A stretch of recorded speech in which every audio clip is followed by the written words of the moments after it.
नमस्कार। रेडियो मणिनाइन पर आपका बहुत बहुत स्वागत है। मैं हूं आपके साथ अभिषेक गुप्ता और आप सुन रहे हैं अंतरिम बजट से जुड़े खास पॉडकास्ट जिसे आपके लिए लेकर आया है टाटा मोटर्स।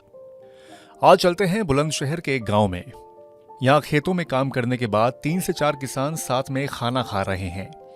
रजनीश आज घर से रोटी और अचार बंधवा कर लाए हैं। महेश भी घर से लाई साग और रोटियों का डब्बा खोल रहे हैं। महेश ने रोटियों पर लिपटा अखबार उतारकर किनारे कर दिया। तभी उस अखबार पर धर्मेंद्र की नजर पड़ी। अखबार के टुकड़े पर लिखी किसान कर्ज से जुड़ी एक खबर ने धर्मेंद्र का ध्यान अपनी ओर खींच लिया।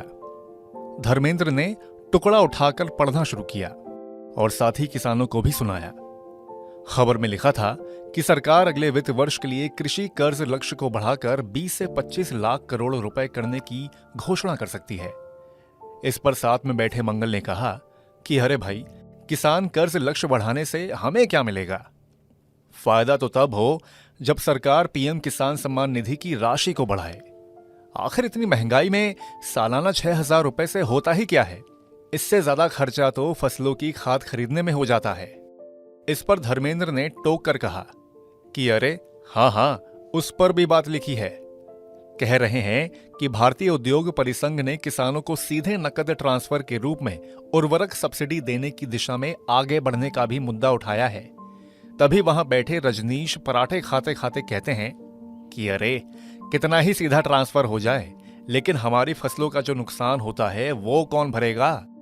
कितनी बार ऐसा होता है, खूब मेहनत करके फसल खड़ी करो और मौसम की मार उस फसल को लिटा कर बर्बाद कर देती है। कोई उस नुकसान की भी तो चिंता करे। सरकार को तो कृषि में बर्बादी या नुकसान को कम करने के लिए भंडारण को भी बढ़ावा देना चाहिए। इस पर वहां बैठे किसान रजनीश की बात से सहमत होते हैं। महेश बोलते हैं कि भाई, हम तो केवल उम्मीद ही कर सकते हैं। अब देखते हैं कि सरकार 1 फरवरी को बजट में हमारे लिए क्या घोषणा करती है। इसी चर्चा के साथ सभी का खाना भी खत्म हुआ और सभी अपने अपने काम में लग गए। तो आज के अंतरिम बजट से जुड़े स्पेशल पॉडकास्ट में बस इतना ही।